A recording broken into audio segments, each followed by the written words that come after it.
La antigua civilización china, indudablemente, fue una de las civilizaciones más importantes de todo el mundo antiguo. Esta majestuosa civilización, además de ser una de las más antiguas del mundo, a lo largo de su historia logró alcanzar un enorme desarrollo político, económico, artístico y cultural que influyó de gran manera en gran parte del continente asiático.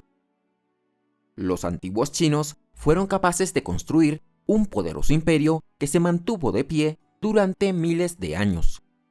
Además, levantaron grandes monumentos arquitectónicos como la muralla china y fueron pioneros en muchas invenciones que tendrán un impacto global, como la pólvora, la brújula, el papel y la imprenta.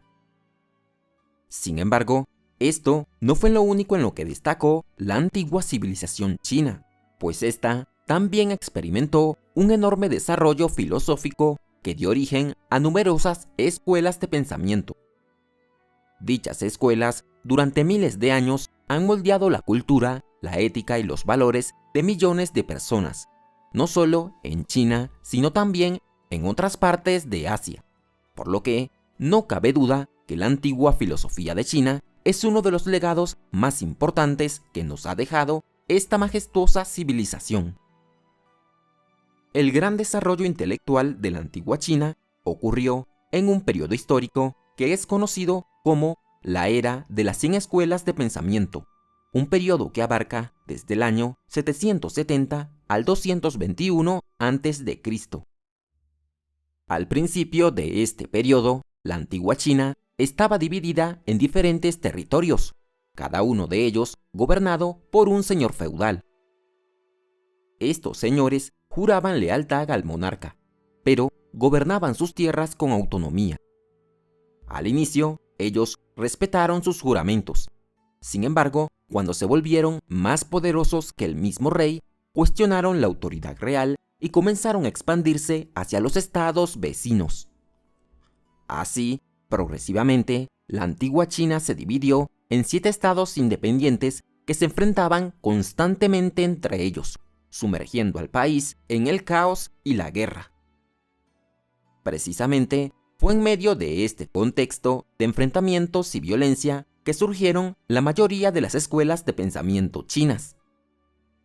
Estas escuelas tenían muchas diferencias entre sí, pero todas ellas compartían un mismo objetivo: establecer el orden en una época marcada por la guerra y el desorden social. Una de las escuelas de pensamiento más importantes de la antigua China fue el confucianismo, la cual fue fundada por el filósofo chino Confucio aproximadamente en el siglo VI a.C. Confucio dedicó gran parte de su vida a servir como funcionario político del antiguo estado de Lu, pero también se dedicó a la enseñanza. Él no se consideraba a sí mismo como un creador, sino como un simple transmisor de las tradiciones morales de la antigua China. Pensaba que lo más importante para los seres humanos debía ser tener una vida virtuosa, ya que cualquier persona que pusiera la virtud por encima de las posesiones terrenales recibiría una recompensa duradera. Según sus ideas, para tener una vida virtuosa era necesario cultivar valores como el respeto, la piedad filial y la prudencia. Además, Confucio estaba convencido de que la armonía moral del individuo estaba relacionada directamente con la armonía cósmica, es decir, que las acciones de una persona afectaban enormemente a su entorno. También creía que los maestros y los gobernantes debían enseñar mediante el ejemplo.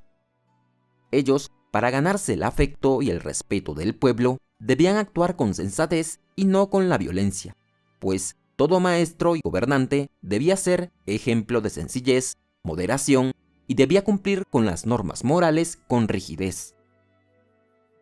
Luego de la muerte de Confucio, otros filósofos chinos continuaron realizando aportes al confucianismo.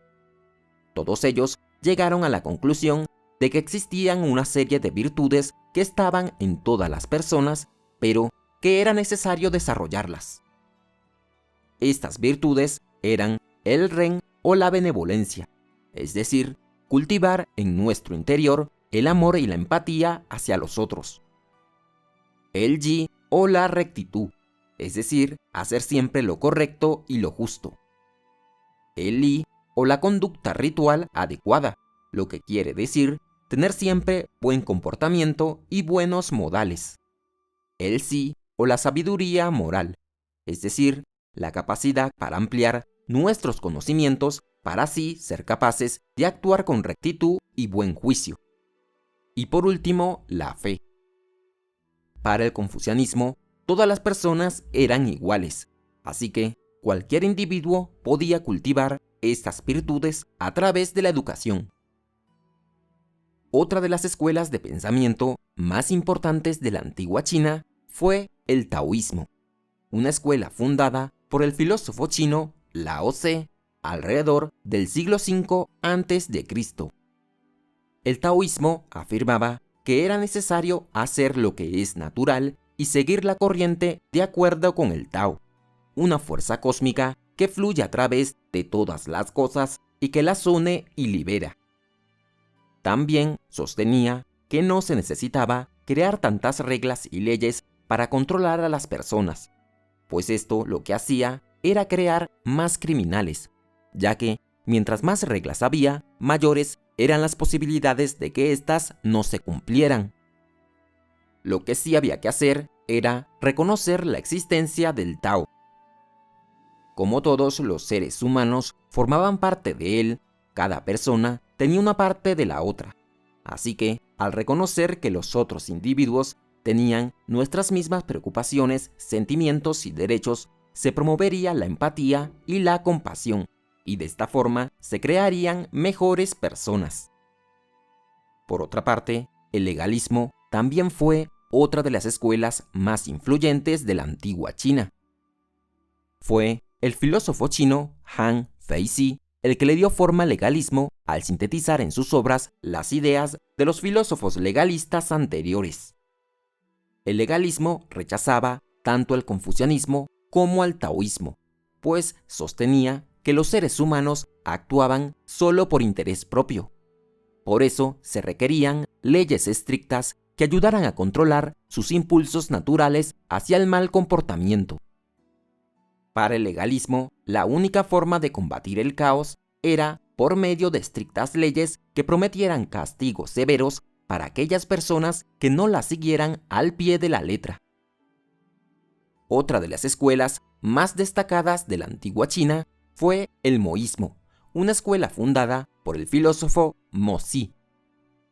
Él estaba convencido de que el amor universal era el medio para mejorarse a uno mismo y a la comunidad.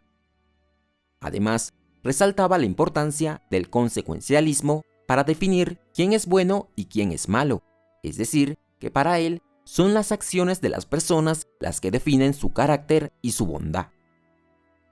Aparte, en su época, Mo Xi le brindó las mismas defensas y estrategias a los diferentes estados chinos que se enfrentaban en la guerra, pues creía que si ningún estado tenía una ventaja sobre otro, tarde o temprano, estos reconocerían lo inútil del conflicto y aceptarían vivir en paz. La escuela del Yin-Yang fue otra de las corrientes de pensamiento más sobresalientes de esta época, una escuela fundada por el erudito chino Zhou Yang. Esta escuela planteaba que todas las cosas estaban en un estado de flujo constante entre el ser y el no ser. El reconocimiento de este patrón era lo que explicaba el mundo natural, así como el lugar que las personas ocupamos en él. De manera que para esta escuela, todo en la vida era una transferencia constante de las energías del yin y el yang, lo cual ayudaba a mantener el equilibrio en el mundo. Una vez que todos comprendiéramos cómo funcionaba el mundo, entenderíamos que éste funcionaba de la misma forma para todas las personas, y no solo para uno mismo, por lo que comprender esto crearía un fuerte vínculo de unión entre todos los seres humanos. Por otro lado, otra de las escuelas más destacadas de este periodo fue la llamada Escuela de los Nombres, la cual fue fundada por los intelectuales chinos Hui Qi y Kung Sun Lun. Esta escuela estaba interesada en la relación que tenían las palabras con los objetos a los que se referían. Es decir, que por ejemplo, buscaba determinar cuánto la palabra silla coincidía con la realidad de una silla física. Muchas veces, la escuela de los nombres fue menospreciada por otros intelectuales chinos de la época. Sin embargo, a la larga, esta tendrá una gran influencia en otras escuelas de pensamiento, especialmente por resaltar la importancia del uso preciso del lenguaje. Y, para finalizar, entre todas las escuelas de pensamiento de la antigua China, existieron otras dos que también tuvieron una gran influencia en esta época.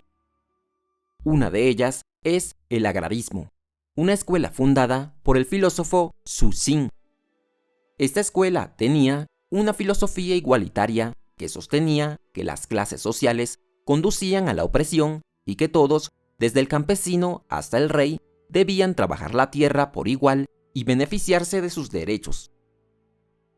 Mientras que la otra escuela era el sincretismo, una corriente defendida por el erudito confuciano Dong Zhongshu, quien intentó combinar los conceptos del confucianismo, el taoísmo, el legalismo y el moísmo en un único sistema filosófico. Y hasta aquí llega nuestro recorrido por la historia de la antigua filosofía china. ¿Y tú, cuál consideras que fue el aporte más importante que nos dejó esta milenaria tradición filosófica? Escríbenos tu opinión abajo en los comentarios. Si te gustó el video, no olvides dejarnos un like y suscríbete al canal para que no te pierdas los próximos videos. Gracias, nos veremos en un siguiente recorrido por este cuaderno de historia.